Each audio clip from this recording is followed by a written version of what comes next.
Obviamente, nós estamos aqui a passar. 3 horas passar, 4 horas passar, a história acaba. Você tem 3 mandatos.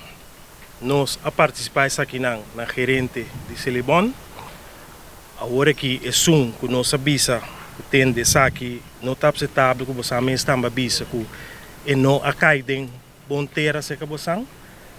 Agora que no momento aqui, me que toma a carta na aqui back na manja shop steward, toma cacê e me que entregar na diretor de Silibon, senhor Rutse Leito, para analisar essa aqui não mais milhão para nós, mais milhão para você não.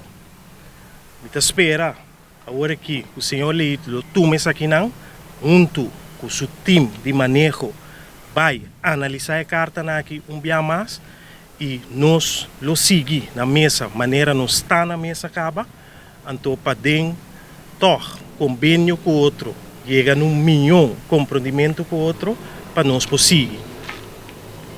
Depois, começa essa aqui e com o Leito aceitar isso aqui não, me pede todo trado, todo membro para retornar ao back e para nós seguir o passo laboral que nós aduna e tabatim, pero de uma maneira ou outra ela brua a webs.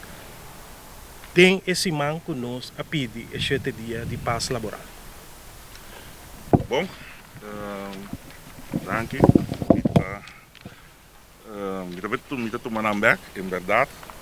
Maneira para a emenda que entrada na cava, nós temos conversação cava de nós banda também seguro, nós que manter a paz laboral, para essa nós temos negociação de CAO que está andando e tem quadro que também está bom para nós por manter a paz, manter a tranquilidade, para nós poder chegar a CAO sólido. Me está aceitar a carta aqui back. Anto mi dabei em verdade quando passam petição também dabei evaluar nang anto ri nos lo queda em contato de que outro. Bom, ok. Paz laboral, sim, diretor. Paz laboral não está exigido. Ah, esse vai dúvida. ¡Salve el pueblo! ¡Salve el pueblo! Ok.